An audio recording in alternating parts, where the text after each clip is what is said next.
चोरी हुई सैकड़ों साल पुरानी मूर्तियां कोई पूछने वाला नहीं था। आज ढूंढ ढूंढ करके दुनिया से हमारे जो मूर्तियां चोरी गई, हमारे देव देवताओं की रूपों को चोरी कर लिया गया था, वो वापस आ रही है, हमारे मंदिरों में लौट रही है। और हम गुजरात के लोग तो धोलावीरा को लेकर के कितना गर्व करते हैं, लोथल को लेकर के कितना गौरव करते हैं। ये हमारे प्राचीन गौरव की विरासतें हैं। अब उसको भी पुनर्स्थापित करने का काम हो रहा है। और भारत की सांस्कृतिक चेतना का ये अभियान, ये केवल सरकार का अभियान नहीं है। इसमें इस धरती को, इस देश को प्यार करने वाले, यहाँ की परंपरा को प्यार करने वाले, यहाँ की संस्कृति का गौरव करने वाले, हमारे विरासत के गुणगान करने वाले, हम सबका दायित्व है, हम सबकी बहुत बड़ी भूमिका है। और आप तो बहुत बड़ी प्रेरणा दे सकते हैं। वड़ताल धाम में भगवान स्वामीनारायण की प्रासंगिक वस्तुओं का म्यूजियम अक्षर भुवन, ये भी इसी अभियान का हिस्सा है।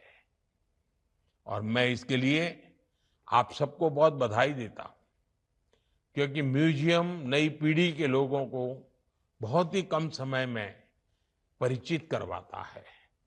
मुझे विश्वास है अक्षर भुवन भारत के अमर आध्यात्मिक विरासत का एक भव्य मंदिर बनेगा।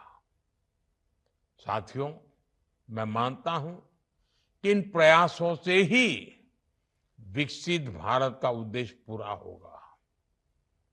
जब 140 करोड़ भारतीय एक समान उद्देश्य को पूरा करने के लिए जुट जाएंगे, तो इसे आसानी से हासिल कर सकेंगे।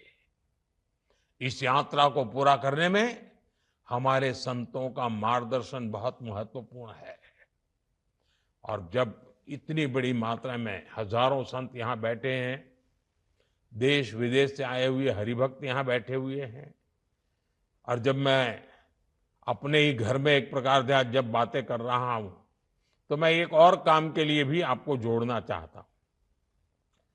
इस बार प्रयागराज में पूर्ण कुंभ हो रहा है।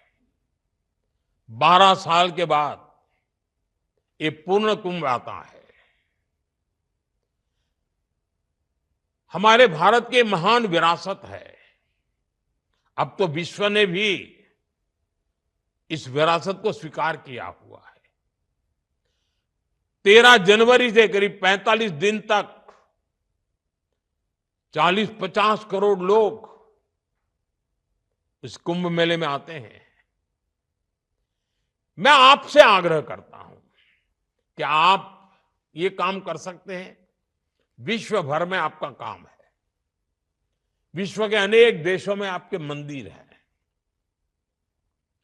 क्या आप तय कर सकते हैं कि इस बार ये कुंभ का मेला क्या होता है, क्यों होता है, इसके पीछे क्या सामाजिक सोच रही हुई है, वहां लोगों को शिक्षित करें। और जो भारतीय मूल के नहीं हैं, विदेशी लोग हैं, उनको समझाएं ये क्या है, और कोशिश करें कि विदेश में आपकी एक एक शाखा कम से कम 100 विदेशी लोगों को बड़ी श्रद्धापूर्वक ये प्रयागराज का कुंभ मेला के दर्शन करने के लिए ले आइए। पूरे विश्व में एक चेतना प्रगटाने का काम होगा, और ये आप आसानी से कर सकते हैं।